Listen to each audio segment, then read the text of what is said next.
And the message of A.J. Muste is pertinent to what is happening in our own country, to say nothing of global issues. I know, I think he was a completely liberated man. I mean, I don't think he had any fear. It was all an adventure, you know, and he was experimenting with his truth. And I think they sometimes found that, you know, their idea was that by taking action, they would encourage other people to do the same. And I think sometimes that happened. I mean, people would see them and, you know, most probably thought, oh, these crazy, you know, crazy pacifists, but others were transformed by the experience and realized that they had personal power themselves. They didn't have to go along.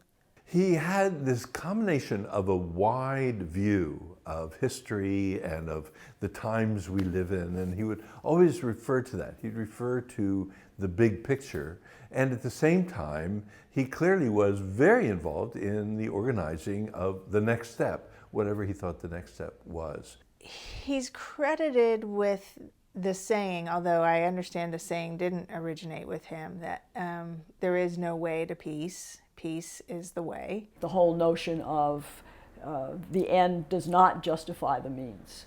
You have to use peaceful means to have a peaceful world.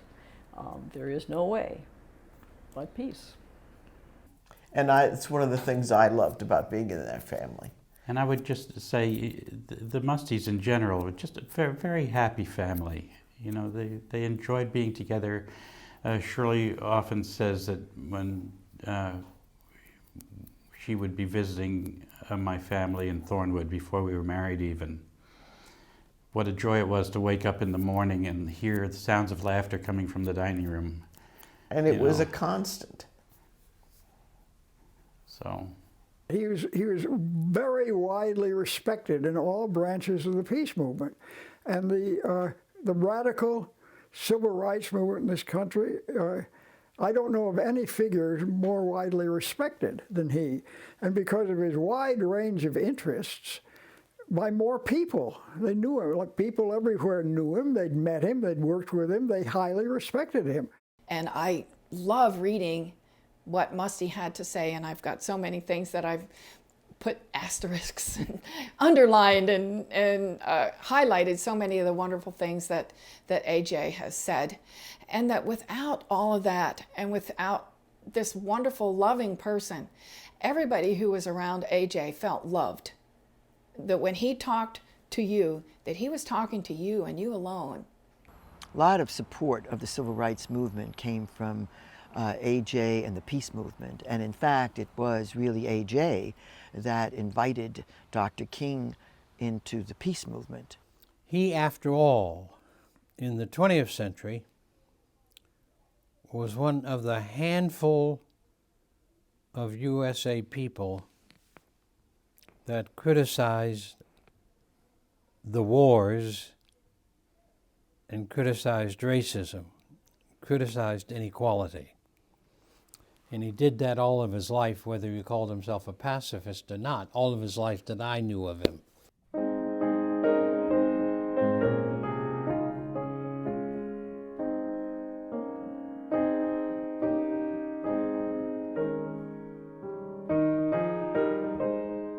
When in 1936 A.J. Muste turned away from Trotskyism in particular and communism in general, he returned to his Christian pacifism.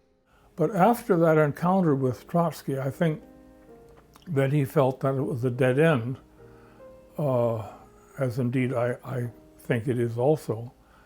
And it was in the church in Paris that he had a religious conversion and returned to the church, came back to New York and told his staff to pack up the office, that he was leaving the Trotskyist group, and went back into the FOR. I think what moved him beyond that was an awareness that nonviolence and his commitment to that, to active nonviolence, was first, and that economic and social justice could only proceed from that. That this idea of the means justifying the end was silly, ultimately. He felt that ultimately the problems with modernity were spiritual, that if you hadn't had sort of an inner transformation, had a sense of a moral universe that you could not do good. But he was still a revolutionary, and I think that's something that people didn't quite get. You know, he still wanted to transform the world, you know, and build the kingdom of God on earth. He shared the same thinking with friends in the Fellowship of Reconciliation who he'd been kind of alienated from. And through the course of communication back and forth, when he got back to the States, he was invited to begin to work again within that tradition. He's very close to the kind of leading liberal clergy in the United States at this time. Folks at Union Theological Seminary, Henry Van Dusen, Ted Savage.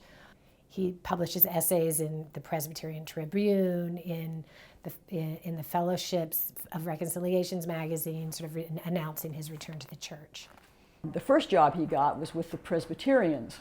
And this is kind of a funny thing about AJ. You start out with a Dutch Reformed Orthodox, and you become a Congregationalist, and then you become a Quaker, and then you become a Presbyterian.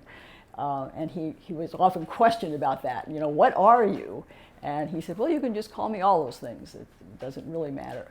But anyway, he had to be ordained as a Presbyterian minister in order to run what was called the Labor Temple.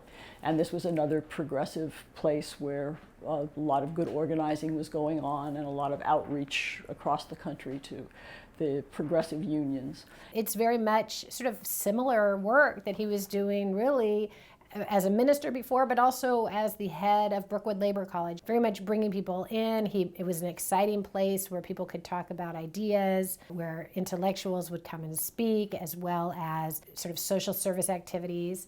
But he was very interested, right, in being able to make Christian pacifism politically relevant. One of the tendencies in American pacifism was a sort of individualism. They were very uncomfortable with strikes, with unionism, because they felt that they were coercive and therefore violent.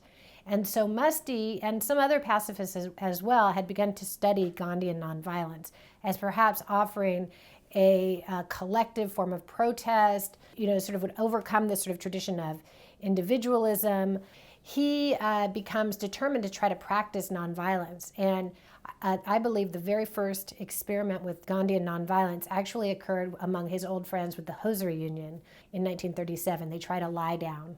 Obviously, it owes to the sit-in, but it's infused with this spirit of nonviolence, which is what makes it different, right? So he's hired as Industrial Relations Secretary for the Fellowship of Reconciliation. Again, he's still committed to labor. He still wants there to be economic democracy. That's why he's Industrial Relations Secretary. That's why he's at Labor Temple, right? Very much committed to the working class and so forth.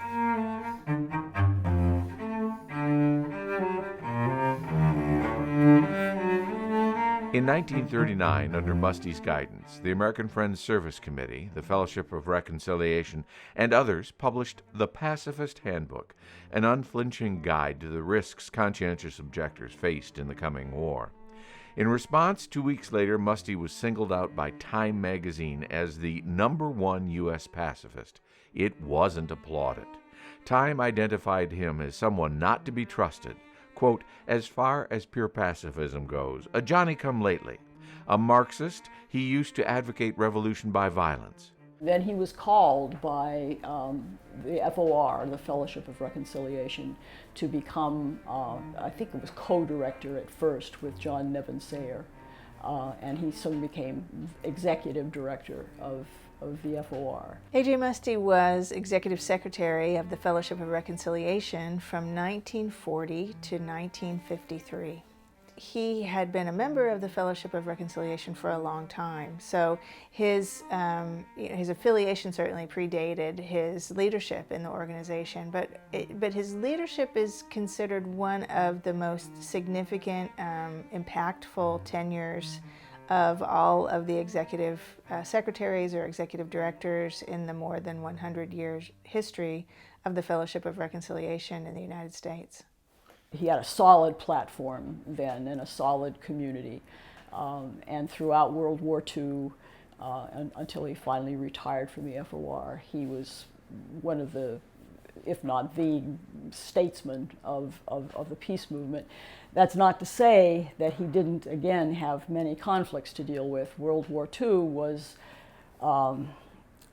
extremely hard on the American peace movement. During the 30s, it looked like pacifism was really coming into its own, and on college campuses, students were signing pledges to say they would never participate in war, and it was really gaining momentum. He's very exciting to a new generation of pacifists. There are a whole host of folks who assume prominence in the post-war period. James Farmer, George Hauser, Marjorie Swan, Dave Dellinger and Roy Finch and Charles Walker and Bayard Rustin, who are part of the student Christian movement, the YMCA movement, and they're committed to interracialism, they're committed to peace, they want to be relevant in a way that they felt that pacifism hadn't been relevant with the big labor movement. He had used the FOR as a platform for young men who would develop radical, nonviolent positions and who were willing to take great risks.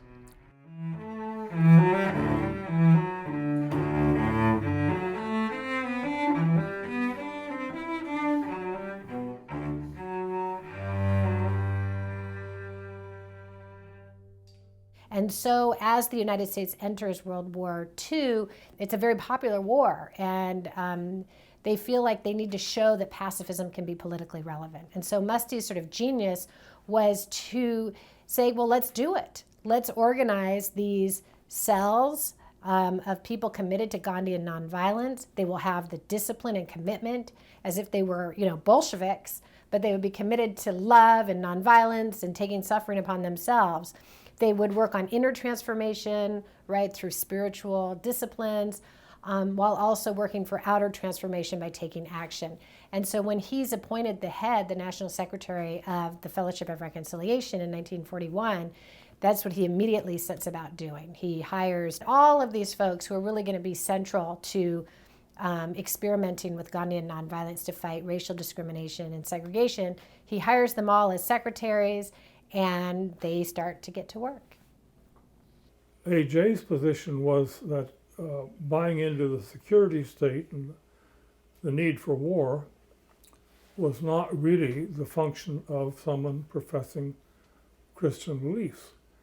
But I think, that really gets into very dodgy territory, because if one looks at World War II and what it really was, I don't think anyone in their right mind who's a pacifist, who's sitting in a jail cell, could have been neutral about what they hoped would happen. I think the pacifists in jail had to hope that Hitler was defeated. I may be wrong, but I think that they weren't neutral. But that was not their job. I think they felt their job was a witness of a different kind. I think the most important thing to be said about A.J. Muste is his example to other people of what is the epitome of a peace activist, a nonviolent peace activist, that people take a lot of modeling from him and ask themselves, can I go that far? Am I willing to go that far? What do I need to do? What can I give up in order to do what A.J. Muste did?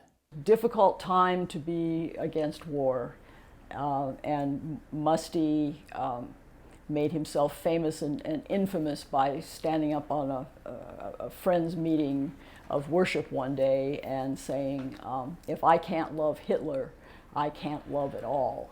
And that was something that was very moving to some people and very shocking and anathema to others. How could you love Hitler? But that was the heart of the nonviolent message, and really the heart of the Quaker message as he liked to tell the Quakers, George Fox kept talking about that of God in every person. It didn't exempt Hitler. In that radical stance, he alienated even some friends and associates, including one who preceded him as executive secretary of the Fellowship of Reconciliation. He was sort of contemporary with Reinhold Niebuhr. Niebuhr had been a secretary of the FOR too. But Muste, had an ongoing theological and political debate with Reinhold Niebuhr. They both entertained strong pacifist beliefs, and they both departed from them. A.J. returned. Niebuhr ended up making part of his career off of trying to dissect and find all of the flaws in the pacifist interpretation of Christianity. And this drove A.J. right up the wall. And Reinhold Niebuhr was moving toward, he rejected pacifism and he supported American entry into World War II. People call him a neo-Orthodox or Christian realist, right? This idea that there's one law for individuals but another law for states, and that you should, the best you could hope for as a Christian was to sort of act as the conscience or as a prophet to kind of restrain the will to power on the part of the state. Muste was very critical of this. And, in some ways he agreed with Niebuhr that, in human sinfulness and its power and so forth, but he said where sin abounds, grace all the more abounds. And the duty of the Christian was to stand against the state when it was immoral. And he believed that being utopian in a sense, being idealistic and acting on those principles could be transformative. And so he really saw Niebuhr as a reactionary. They respected each other, but they annoyed each other immensely. I think A.J. was much more annoyed than Niebuhr. Niebuhr was a little bit more egotistical, and he had his reputation and his...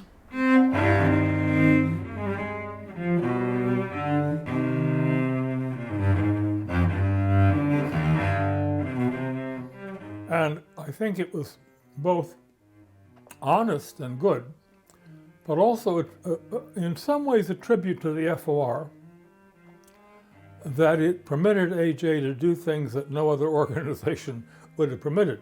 So one of the earliest things he did as executive secretary was that he reached out to George Hauser and a group of young men who were at Union Theological Seminary who had resisted registering for selective service. And this is before the United States had entered World War II, and young men were required to just register. And so it wasn't a draft, it was actually the action that's a precursor to the draft. And they refused to do that. And their case was very public, high profile. They knew that they would be spending the war in civilian public service camps, or if they were what were called absolutists, who wouldn't even accept that kind of alternative service, that they would be in federal penitentiaries. That group was eventually imprisoned for that stand. And it's in these camps and in jail that they often experiment with Gandhian nonviolence. And A.J. Muste reached out to that group, became a mentor to that group. They would visit these various camps and teach them about nonviolence. They would practice nonviolence because there were all sorts of issues that came up in these civilian public service camps and in jail that were oppressive or were perceived to be as such by, these young pacifists. And so they do strikes against racial segregation. They oppose, other sorts of sort of random authoritarianism. And A.J. was in the middle of all of those kinds of debates. And as a matter of fact, the Fellowship of Reconciliation and other peace churches had all created an organization that was working with the government to try to provide ways that men could object within their own consciences. But those ways didn't meet the consciences of a lot of the men. And so there were walkouts from the conscientious objector camps, and A.J. was called to sort of mediate and work on all of these things. My dad, Charlie Walker, found out that there was going to be an FOR conference in the fall, in September of 1941. And A.J. Muste was one of the speakers. He had heard about the FOR in college. Some of his roommates were saying, hey, I went to this FOR conference. I went to a workshop. I went and heard about this group that's working on peace. They don't just talk about it. They're trying to help conscientious objectors understand what they want to do. This is a group headed by A.J. Muste. I think you would really be impressed by this man. So he wanted to find out for himself. And he asked my mom to come with him from Eastern Pennsylvania. They drove out on a long weekend and went to this FOR conference in Sandusky, Ohio. AJ was the keynote speaker. They stayed till Sunday morning to be sure that they could hear AJ, and that was his first exposure to AJ himself. About a year later, he was faced with the draft, and my dad went back and forth, but he finally was assigned to a CPS camp in Virginia. And he helped build the Blue Ridge Parkway.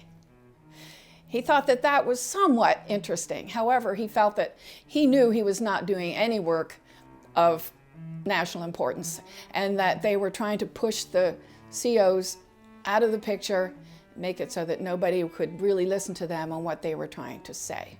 I have lots of quotes from Muste that Muste was starting to feel that the whole CPS thing was not working out the way they had hoped, because General Hershey said that these people were his conscripts, that they could not leave the camp without his permission, that they could not attend an FOR conference even. My dad was paroled to a mental hospital. He wanted to get out of the CPS camp. He felt that that was not really doing what he wanted. He was married to my mother, and they talked about it. He said, I think that I am not doing any good here in the mental hospital either. And there are many men who are walking out of the CPS system because it was considered parole. And so he said that I have a plan. And he had 2 days leave and 2 days vacation. He took that in the fall of '43, and he went to the FOR, the forbidden FOR conference. I believe it was in Chicago. And then he left. That was his walking out. And he told the authorities where he was going to be. He went to Maryland and he started working at the FOR with Emily Simon in Baltimore, FOR, until the authorities could pick him up. They arrested him, and he very calmly went before a magistrate, gave them all of his positions about why he was a pacifist.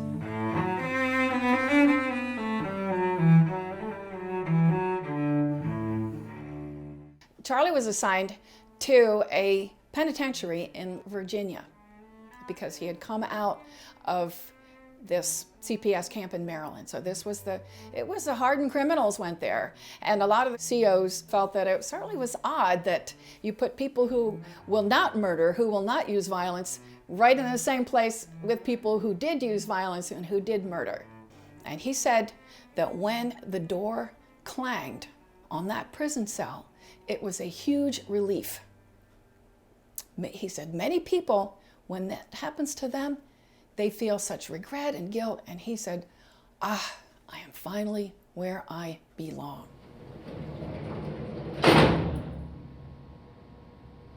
Charlie was allowed 10 people he could correspond with. It was quite a frustration because many of the people that he counted on didn't have time, didn't answer, didn't help him with the questions that he had. He had many questions about what's going to happen to me, what are the things I can do, how can I get parole and do work of some kind of national importance that I would like to do. So he asked Marion if she would write to Muste and ask these questions. And he actually was one of the people that wrote back. And she had to pass these things on to him because he was not one of the approved people. But Charlie really appreciated that Muste answered, that Muste took a care to this young man. In the first paragraph, he says, "Thank you for your message of April 4th from Charles Walker. And please tell him, for one thing, that the FOR has taken a very strong position against permanent conscription and is refusing to even discuss with government officials the war in any matters." And they said they wouldn't even talk to them about this because he felt that we would be giving the impression that we would be willing to condone permanent conscription if some provision were made for COs. So apparently one of Charlie's questions was, are they going to establish it permanently after the war? The second question he must have asked is the CPS program going to continue throughout the war? And Muste said, well, I think it's safe to say that we will continue, the 3 historic peace churches and some of the other churches that are contributing, and that we will continue through the duration of the war, but we won't ever do this again. The third paragraph in here is about books. Apparently, Charlie was starved for books, and Muste did suggest a few books here. The last part of the letter said, if there's any other way that I can help you, Charlie, or help anyone else there in the prison, please let me know. Send my greetings to Charles Walker and any of my other friends at Petersburg. And he ended it, yours in fellowship, A.J. Muste. This had a big effect on him even as a young man, that Muste, who was this big guy, head of a big organization, national organization, and he took the time to write to Charlie Walker in prison. His mentoring was not at a distance. It was a hands-on mentoring. He did visit in prison. He did write. He was very present and very a guiding force. It wasn't just moral support he was offering. He was offering inspirational support, advice, guidance, and in some cases, offers of employment. All of that was going on during the war. And then there was just the whole question of what to do about the Japanese who were taken from their homes and put in concentration camps in this country, and how to protest that. And some people felt that A.J. didn't do enough about that, and that the FOR didn't do enough about that. So he was never free of major dilemmas from the time he came back into the peace community until he died.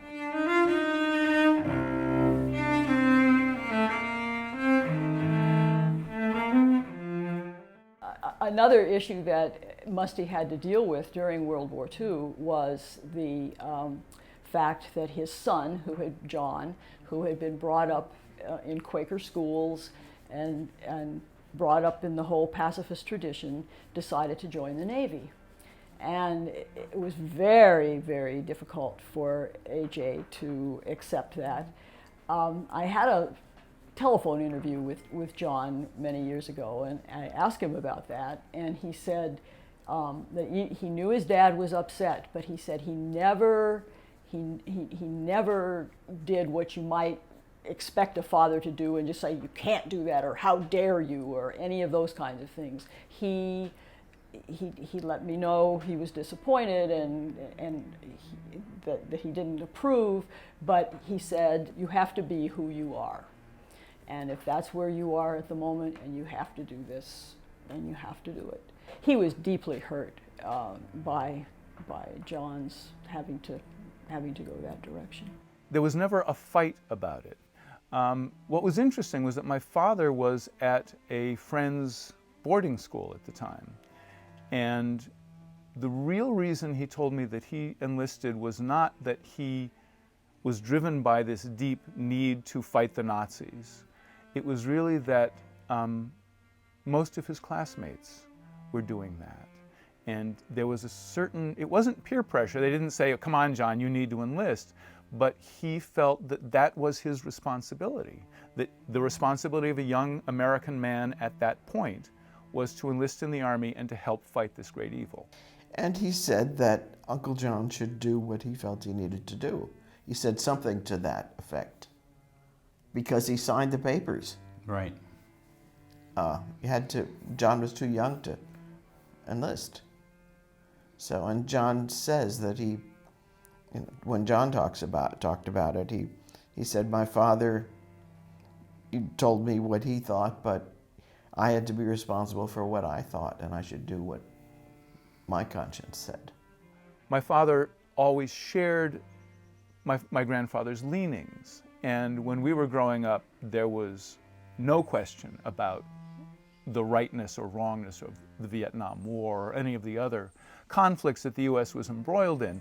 My father's political positions were very much the same as AJ's, but he did not consider himself, again, by his father's definition, a pacifist for whatever reason.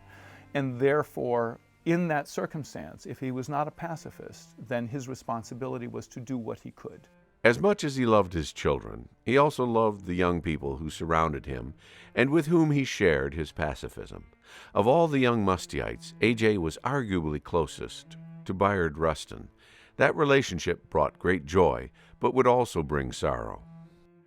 Rustin is probably, I believe, the foremost theorist and the person with the greatest grasp of nonviolence and of what the whole Gandhian tradition meant.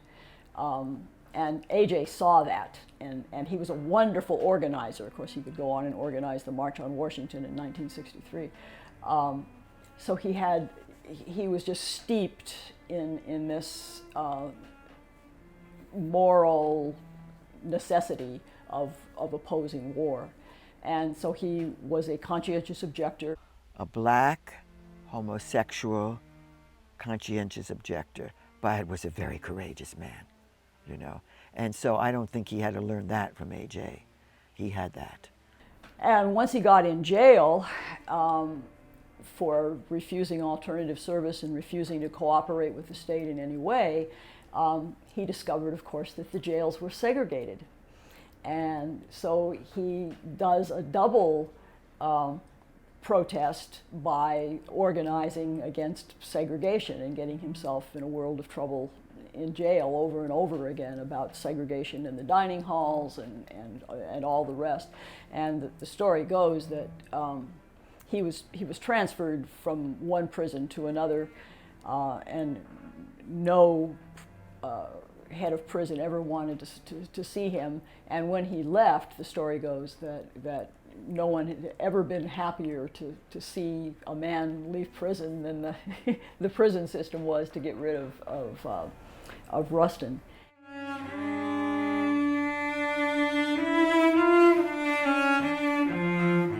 So the World War II period was extremely difficult for everybody. And then, of course, the dropping of the atomic bomb.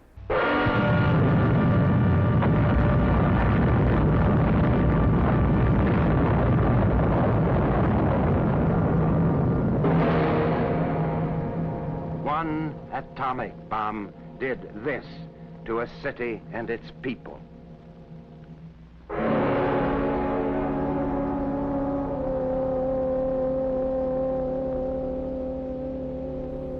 That and what happened down the road years later in Vietnam, I think, are the two things that shook Muste to his roots. I think atomic weapons was the prime danger that he saw to threaten the world. And he did everything he could to fight against it. All the Sahara Desert protests and climbing over fences. Nevada, being arrested in Nevada and leading marches. In a suit and tie. Right, in every case, right, with the hat for the fedora. You know, when I heard about the explosion of the atomic bomb over Hiroshima, this thought immediately popped into my mind that the human species is either going to end war or war would end the human species. That's the point at which he will repeat over and over again in essays he writes, in speeches he gives, in letters he writes, that this civilization is doomed. We cannot go forward the way we are going without total destruction. And this is where the prophet, he always liked to quote the prophets, but this is where he quotes them over and over and over again. I mean, himself becomes more and more prophetic. And so we either have to, using old Christian parlance, repent and turn totally around from what we're doing, or we have to face the fact that we're doomed, and all the rest of us who don't accept the way things are going can do is create our own way of living now in communities that will model what real human living should be, and go forward as far as we can with that.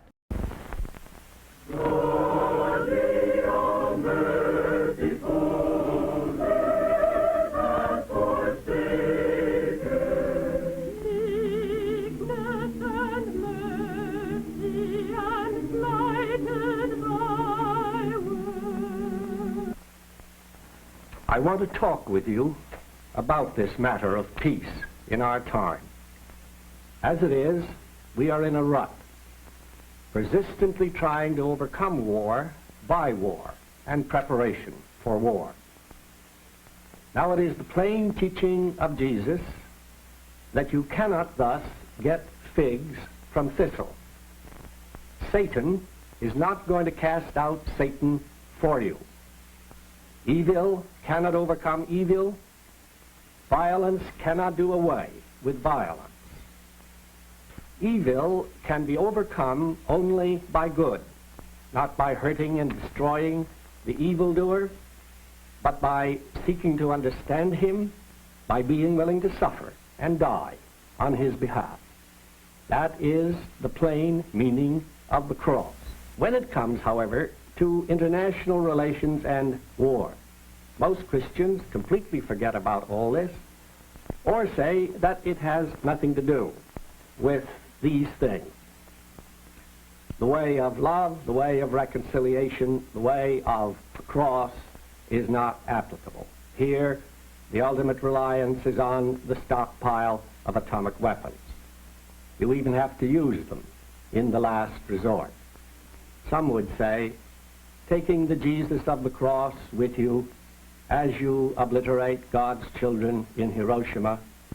And some would say that you have to leave Jesus out of it because here he has no wisdom to guide us and God has no power to protect and save.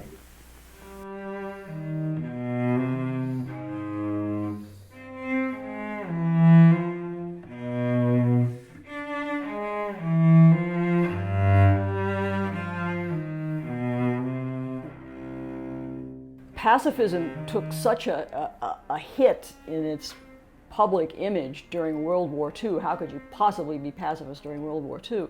They wanted to show that nonviolence could be used in very brave ways with great courage to make great change. They were concerned about foreign policy, they were concerned about peace, they were concerned about obliteration bombing, they were concerned about, class oppression and all of this. And he wanted to have sort of a separate organization dedicated just to race. 1942, I think it was, maybe a little later than that. He brought on Bayard Rustin, James Farmer, George Hauser, at that time young people, and they were to work on race relations. Farmer wrote a proposal for the FOR Executive Committee and wanted to have FOR begin to create a movement rooted in the Deep South, working with African Americans to resist all of the Jim Crow and all of the racism that was there. And then George Hauser, of course, went on in Chicago, where he was stationed, to found with James Farmer and Bayard Rustin the Congress on Racial Equality. These folks who worked for CORE really were being paid by Muste and the Fellowship of Reconciliation, and kind of continued the work that had already been started with the nonviolent direct action groups. This was in the same period when A. Philip Randolph had forced both two presidents, Franklin Roosevelt and his successor Truman, in the case of Roosevelt, to create a Fair Employment Practices Committee and policy that would allow African Americans to have the same access to war jobs as everybody else was getting. And in the case of Truman, to force desegregation of the armed services. Randolph did this by threatening to bring masses of people, masses of African Americans, to Washington, D.C. We don't know whether they really come or not, but the threat worked. And so that whole notion of mobilizing and bringing people together to resist was already in practice. George Hauser and Bayard-Rustin with CORE being the organizers of the Journey of Reconciliation, which is considered the forerunner to the Freedom Rides, the action that was set to test the Supreme Court ruling that struck down segregation on interstate bus travel. Through the South, using public buses and blacks sitting in the front and whites sitting in the back, and sometimes getting arrested, and always causing great conversations and stirring up the whole issue that needed to be stirred up for change to be made. So that put FOR into touch with many more African Americans. It's hard for us to believe because it seems so absurd in a sense, but they thought they were going, I mean, Muste and Rustin himself thought in the 1940s that Rustin was going to they were going to use nonviolent direct action and bring down Jim Crow, and he would sort of be the leader of it. I guess it's not totally absurd because he ended up being very important in that. But in the 40s, it's sort of hard to believe that would have happened, right? And then in the 50s, too. Early 50s, it seemed almost impossible. And that was a courageous and very risky effort to integrate the new federal law that said that segregation in transportation between states was illegal. And of course, they didn't get any farther than Chapel Hill before they were arrested, and Bayard and Eagle spent 30 days in a chain gang. Muste is sometimes called the grandfather of CORE. I don't even think James Farmer necessarily liked that so much. I think he thought they'd had much more to do with it than AJ had, and probably rightfully so. But the FOR bankrolled their work and gave them the space and the freedom to start their work. He also set up a group called the Peacemakers, which was more radical, much smaller. I thought personally pretty much a waste of time, partly because it was so radical that getting people to adhere to it would be very hard. You had to sort of agree not to register for the draft and a number of things, and I just thought it was going to be limiting. But the point is, he's running the FOR, but also is a key figure in setting up what really in some ways is an opposing, more radical split. And I think it was interesting that AJ was allowed to do that. As a Christian minister, he held a certain kind of hope, and that as Christians talk about the now and the not yet time. So the now is the time that has potency in it because Christ came and offered a new kind of way of living and a new vision. So some of that exists now, but it's not fully realized. So that's the not yet part. So I think A.J. Muste really embodied that dialectic of the now and the not yet, and that transferred to the young people who he met. You know, he knew that this work was always going to involve a not yet aspect. And so to get there, young people had to always be a part of the movement. And as a minister, as a person who was engaged in social change, he, I believe, was full of hope. And that his sense of optimism, his sense of hope, his sense of possibility was probably met and matched, maybe more so in young people than older people. I grew up in a home of a pastor. I'm a third-generation pastor. By the time I hit college, I was very much committed to becoming a pastor in a local church. I was anti-racist. I was very much opposed to every form of racial prejudice. And I was very much opposed to every form of anti-Semitism or religious bigotry or prejudice against this Protestant or that Protestant. That was fairly active. 1947, I was practicing nonviolence, though I did not use that language in my personal life. In 1947, I started college at Baldwin-Wallace College in Berea, Ohio. And in that first quarter of 47, August, September, A.J. Muste came to college campus to lecture. He lectured under the Department of History. And that's where a part of his lecture on what Gandhi contributed. So I heard Muste, met him, had dinner with him, as I recall, after the lecture. And then he was there a couple of days, and so I tried to do some hanging out with him. But Muste was the key, and Lawson was so moved by his conviction and the moral rightness of his views that he joined the Fellowship of Reconciliation, and Muste stayed in mentoring relationship with him, developing this person who eventually went on to have significant impact on the trajectory of civil rights in this country. When I met him, he was the major pacifist, nonviolent voice in the country. He was the major pacifist voice in Christianity as a Presbyterian clergyman.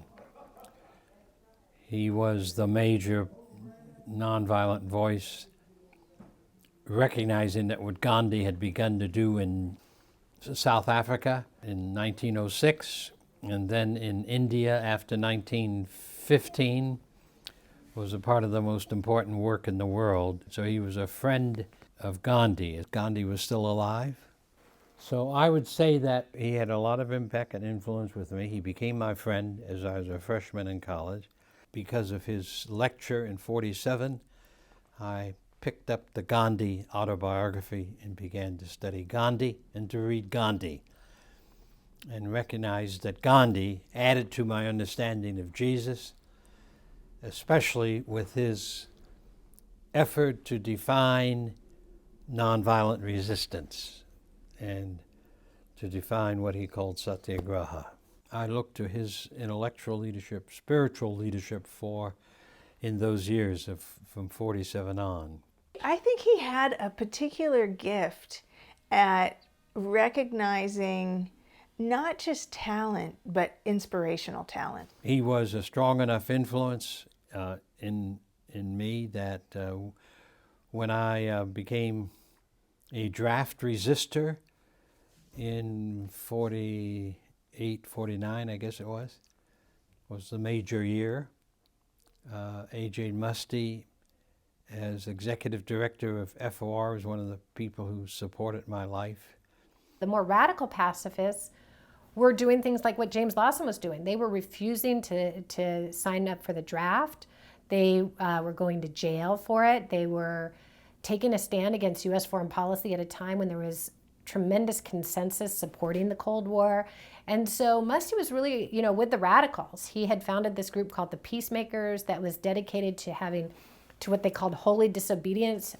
It was probably in my junior year. I got my draft notice in 1950. That's right. Probably the winter, spring of 1950. I simply would not go. I'm pretty sure I wrote a long letter to the draft board saying why I wasn't coming. I was arrested in November, or somewhere in the early fall of 1950. I was arrested and had a trial in federal court in April of 1951, and was sentenced to 3 years in federal prison for the felony of violating the Selective Service Act. Where was A.J. Muste in all of that?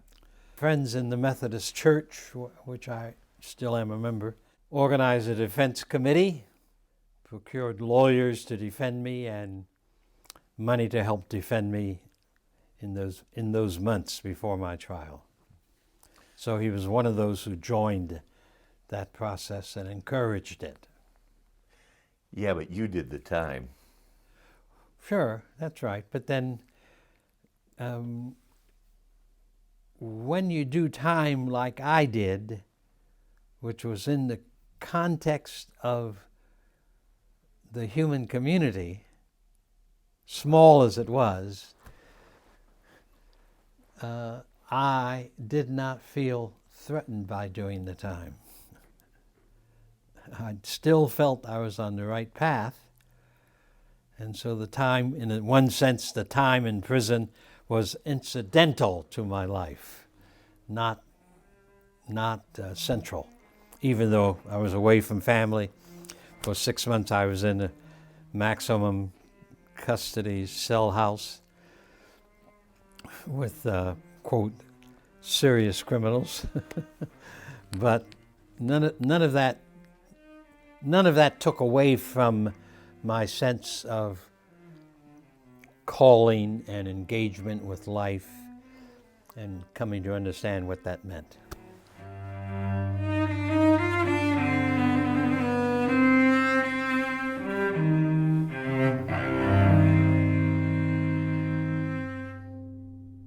By the time I finished my college work in 1952, I was absolutely persuaded that through nonviolent direct action, we black people could transform the United States. We could stop the rapaciousness of Jim Crow law and practice, of racism, segregation, and help America to begin to rediscover itself, and especially for me in the preamble of the Constitution and the Declaration of Independence. So I was absolutely persuaded that we were going to have that movement and that I would be a part of it. I didn't know when, why, how, where. I knew nothing of that. I just simply knew that this was going to happen, that God or history would provoke this. I went back and finished my undergraduate, and then went to India as a Methodist missionary, and maintained participation in the Fellowship of Reconciliation from that distance. I was in India for some 3 years. Muste would have work for Jim Lawson shortly after he returned from India. But even before that, he'd hired another young pacifist and former federal prisoner of conscience, someone with whom he'd corresponded during the Second World War, and placed him in a position of trust and authority. Charlie Walker was working for A.J. Muste as the head of the Philadelphia FOR.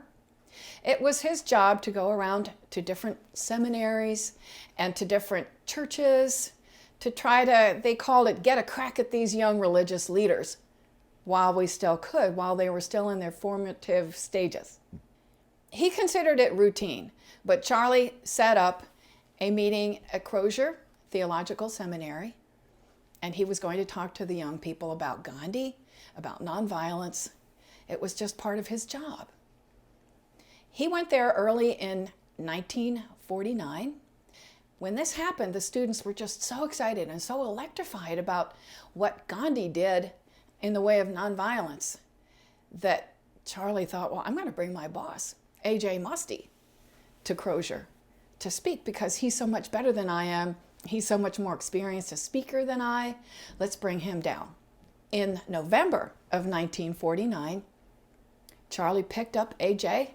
at the train station in Philadelphia, drove him to Crozier. He spoke about the implications of nonviolence for the Christian church. And in that meeting was Martin Luther King. Martin Luther King must have heard from a lot of his classmates, you got to go hear this guy is so great.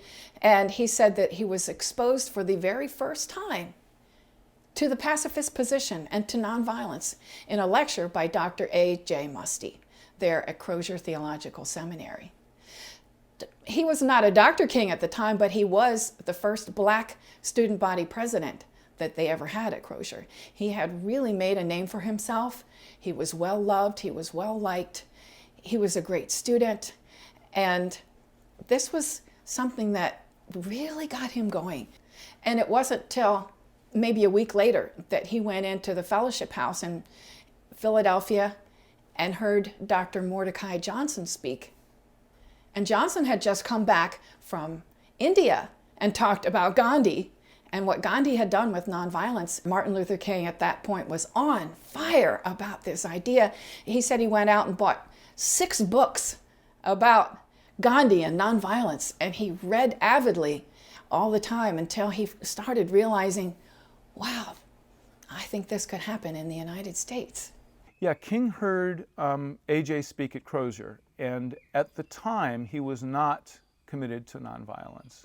And in his later writings and in conversations, King credited A.J. as one of the 2 people who really pushed him to understand the logic and the necessity of nonviolence as being at the core of social resistance.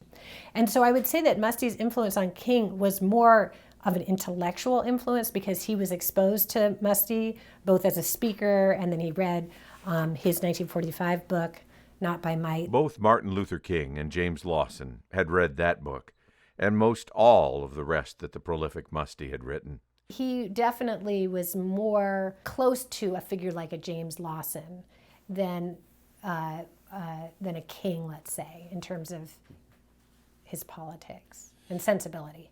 There were others, too, that Muste would befriend, mentor, and hire. Well, I had joined the Warrior Sisters League after I heard Bayard Rustin in 1949 and met A.J. maybe a year or 2 later when he came out on a speaking tour to the West Coast. Now, I've heard in the course of my life a great many famous people speak, a great many well-known people speak, but Bayard and A.J. were the 2 who I think were speaking truth as they knew it. And I became what would be called a Musteite lieutenant of A.J.'s. Didn't always agree with him, but there's no question that he was politically my guiding star. And I did agree with what was an odd combination for our world of both a Gandhian position and underneath that, a Marxist position. A.J., as you know, had a history in the late 1920s and the early 30s in the American Marxist revolutionary movement, and considered himself a Marxist-Leninist, I think. But he had left that behind and returned to the church. But I don't think he was able to or wanted to leave behind the insights that he had acquired as a Marxist. So I think that influenced his thinking and influenced my thinking. I had heard of A.J. Muste when I first became involved in the peace movement, but he was living on the East Coast and didn't come out to Chicago very often. Just before I left the American Friends Service Committee office here and became involved with the Committee for Nonviolent Action, A.J. was in Chicago, and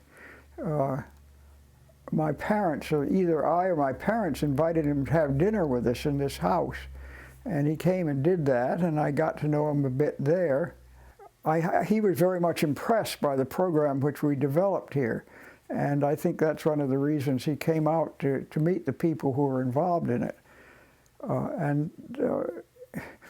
A.J. was a person who always, he seemed to realize that the spirit of peace and humanistic social movements and moral activities sort of moved around from place to place and person to person.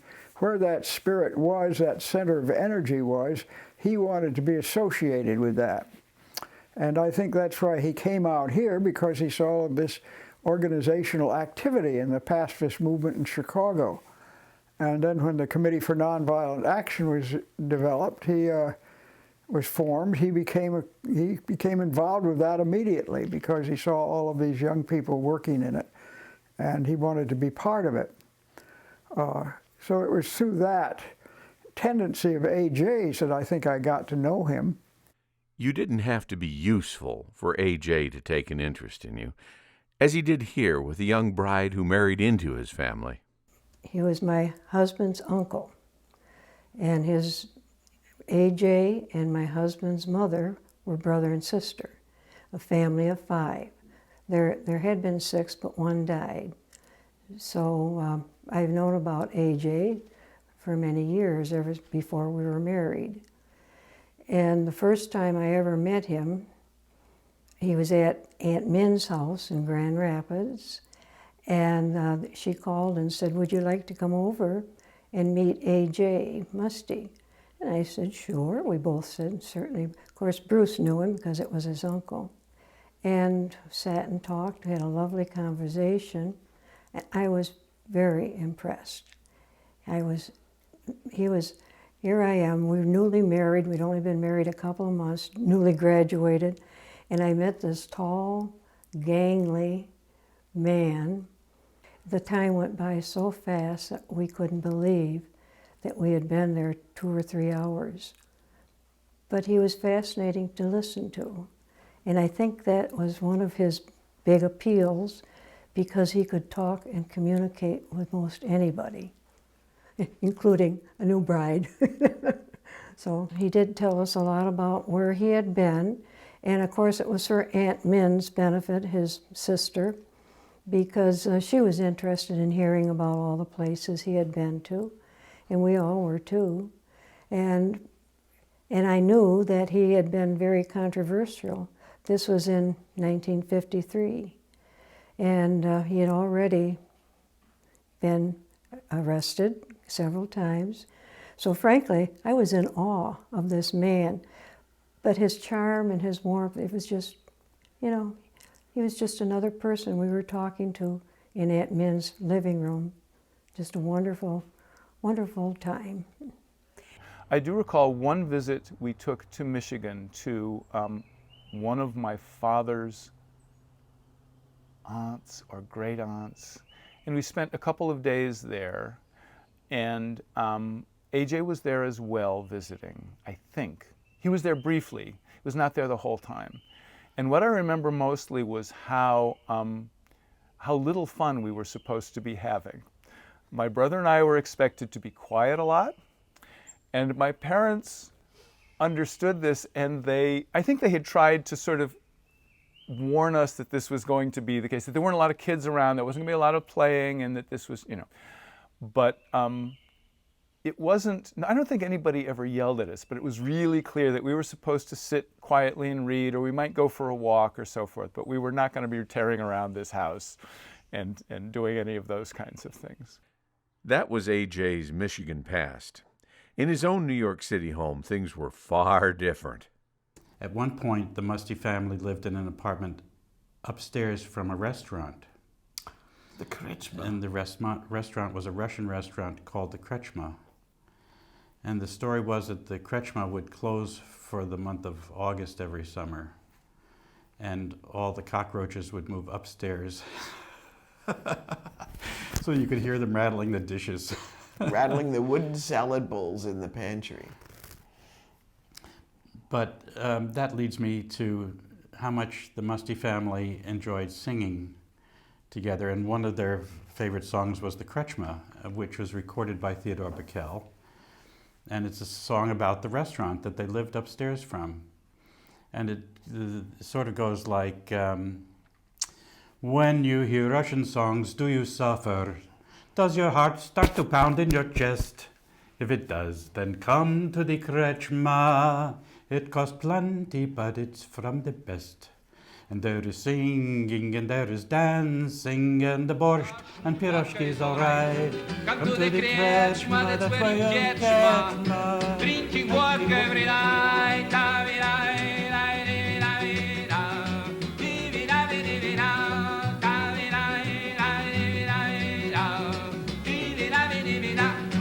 In the middle is standing Natasha.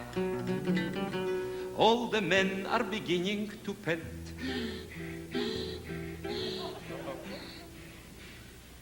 When she's dancing, her shoulders, they vibrate. And when she's singing, you see that she can't.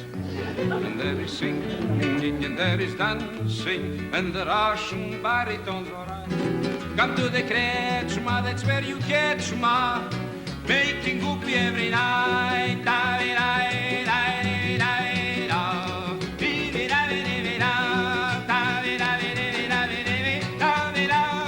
Making goopy every night. Theodore Bickel does a wonderful version of that. And the other story that your mother told me About the kreczma? No, about singing. Oh, it's Saturday nights at Brookwood. They would entertain. You know, people would get up and do things. The students, the faculty. Have party pieces, as the Brits would say. Anyway, and one of the things that the Musties sang was the anarchist song. Yes, in an anarchist attic. Garret, sorry. In an anarchist's garret, so lowly and so mean, who smelled the pungent odor of nitroglycerine. They're busy making fuses and filling cans with nails, when the little Slavic children set up this mournful wail.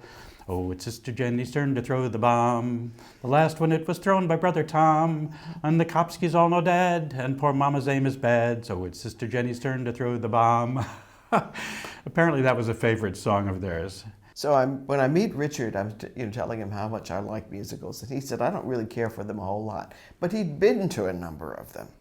And it turned out that John Raitt was a pacifist, the star of Pajama Game and Oklahoma, I think. And at any rate... Right, Bonnie Raitt's father. Bonnie Raitt's father. Anyway, and John Raitt would give the Musty family theater tickets. So that's how the Musties and the Bakers, and apparently AJ really loved Broadway shows also. He could both be very prophetic and stern in speaking, but he also had a sense of humor and could laugh and see the joke in a situation, and was very human in that sense. He was not at all a distant, radical figure that was not approachable. He was very approachable, very human, and very shy about his smoking. I think he knew he wasn't supposed to smoke, and he would hold the cigarette down beside him and not hold it up here. He was he didn't smoke that much, but he kept it down below. So it was one of his few vices. It was a very human vice because he wasn't perfect. Nor did he expect others to be perfect. But there came a time when what he saw as a vice in close associate Baird Rustin led to a break in their relationship. This was a time in left history where the idea was that even if you have a bohemian lifestyle, when you're involved in radical social change or political action, you were supposed to look very middle class and conformist, right? You didn't want to draw attention to yourself in that way. And this is also it becomes the height of the McCarthy era, which has a deeply anti-homosexual kind of rhetoric. And so it is true that Rustin's homosexuality and could pose problems. I mean, he was arrested, I think, on several occasions prior to this famous arrest in the 50s, where Musty fires him from the FOR. When Bayard was arrested in Pasadena after the morals charge, I went to see him in the county jail where he was serving 60 days.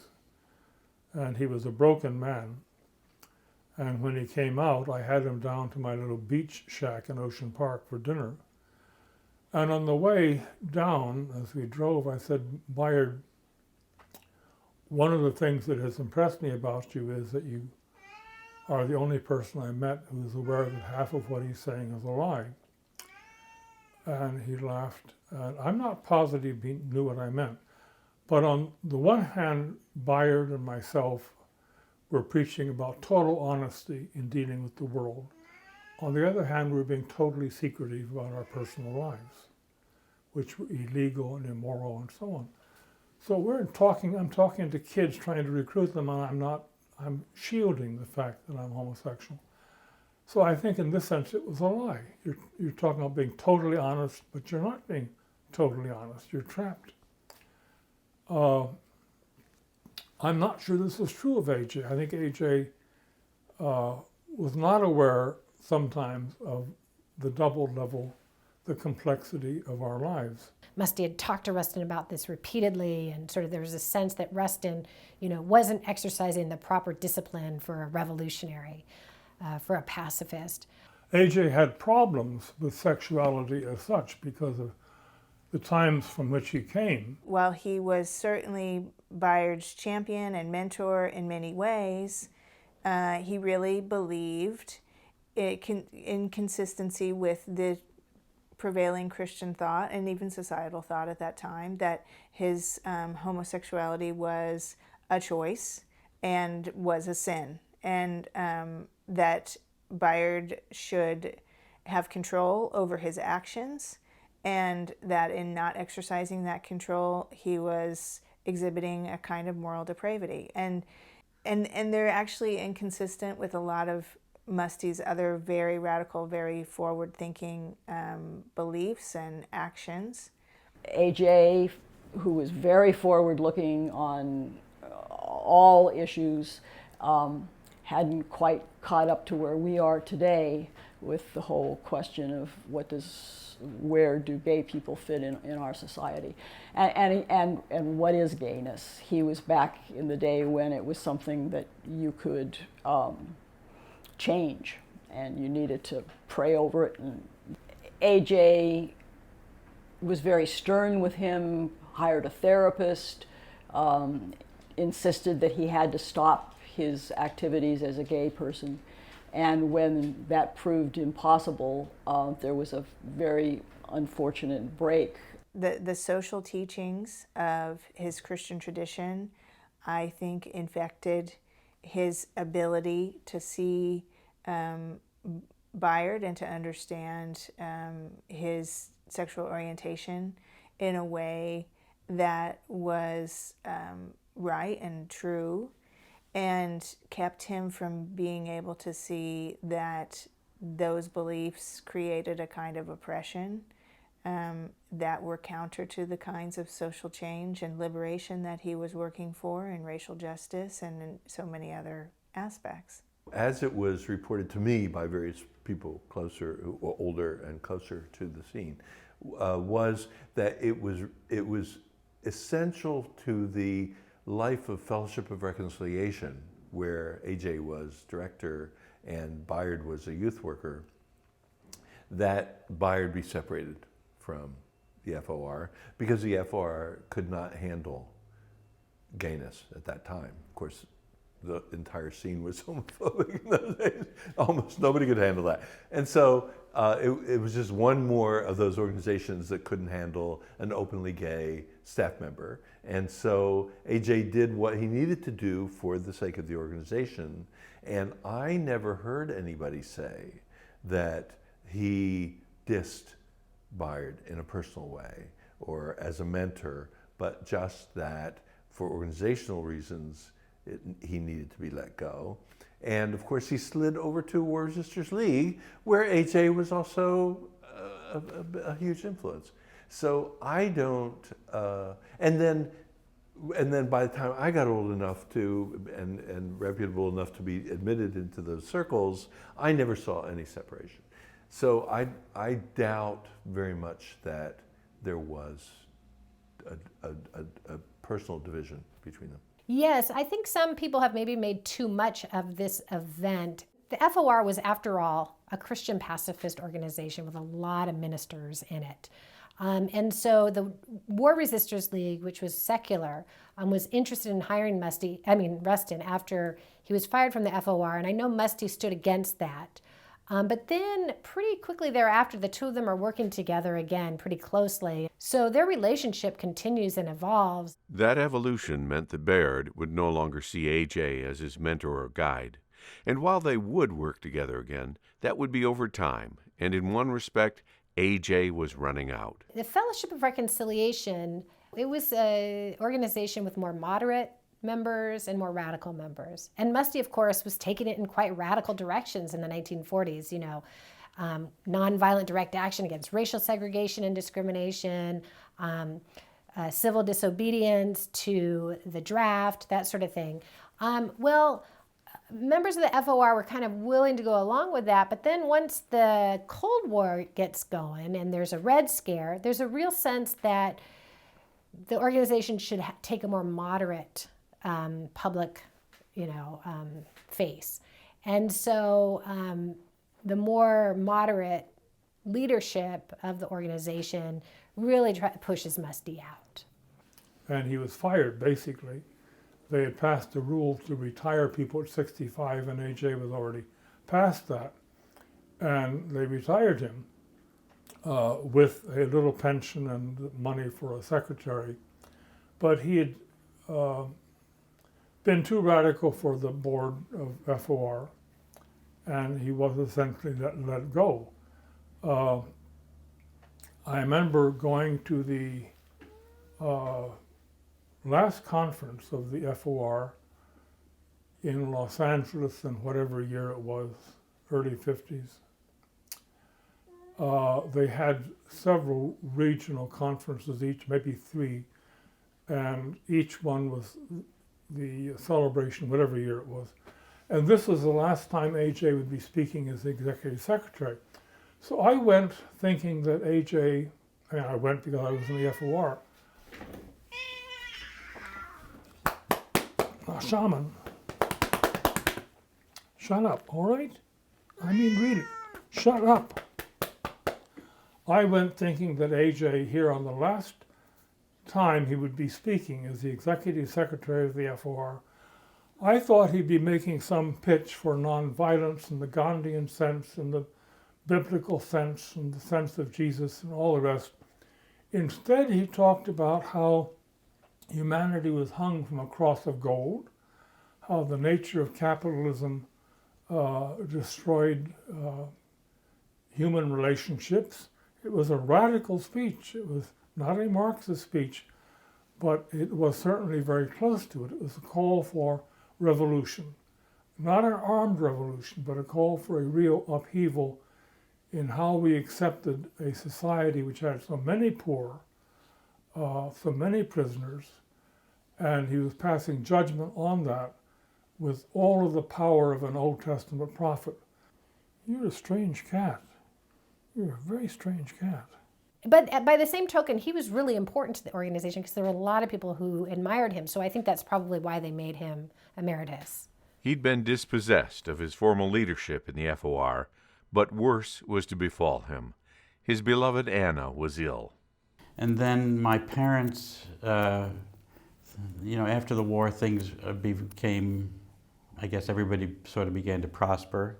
And they bought an acre of land outside the city in Westchester and built a house. My grandmother must have been sick already at the time because my parents modified the master bedroom so that it would have an attached bathroom, which was not in the original plan, in anticipation of my invalid grandmother and grandfather moving in with us, I guess so my mother could help look after them. And apparently the congestive heart failure, I think, which is what it was such that, Anna could no longer look after AJ, and so they moved in, and your mother looked after Anna until she died. It must have been a fairly short time that they were there, because I have hardly any memory of AJ and Anna living with us in that house. But I do remember very clearly my brother and I coming home from school one day and finding that my parents had gone to Anna's funeral. she must have been in the hospital for a couple days or a week, and so, and must have passed on. And my mother's idea was that she didn't think funerals were an appropriate place for children. I think partly she felt it was to protect them. Something I disagree with. I think young children are generally a good thing at funerals. I don't think it harms them at all, but I think it helps everybody else. So, I mean, Shirley has some feeling too that my mother didn't like to express grief or sorrow in public. Thinking about this, I've thought, well, Anna might have been like that too. The men in the Muste family are also theatrical people. You know, AJ was, Peter is, John was, and Christopher is too. They're all very I get a little bit of it myself. Yes, you do. Be happy to inherit something like that. It's one of the things I like about you. One of the many.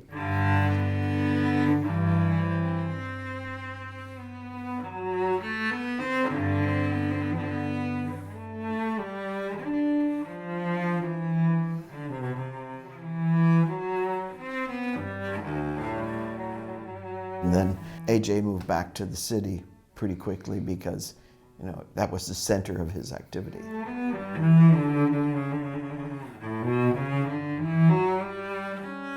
At a time when he had retired from the FOR, and in theory his life was finished, completed, it was sort of a lesson for people, because I think the most important part of his life in some ways came after his retirement.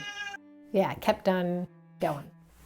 Suppose there were a nation whose ships and planes were coursing on missions of mercy throughout the world, which was not talking peace from behind its own stockpile of A-bombs, but living and acting peace, which had actually put a child, the children of the world, in the center of its foreign policy, and whose youth were out preaching the gospel of Christ, willing to be martyred by the thousands for it, as the early Christians were. Do you really think that the Russians would be able to egg on other nations to attack that nation, to destroy the ships and the planes which were bringing them help? Do you suppose that communism or any form of totalitarianism, or for that matter the secularism and atheism which are so prevalent in our own country, would be able to cope with that kind of Christianity? Would this not rather be Ralph Waldo Emerson's nation, which has a friend in the bottom of the heart of every man, even the violent and the base, one against which no weapon can prosper, and one which is looked upon as the asylum of the human race, and has the tears and the blessing of mankind? Not so long ago, America was looked upon as that kind of a nation. I still and now covet for my country that role. What are we waiting for until we undertake it?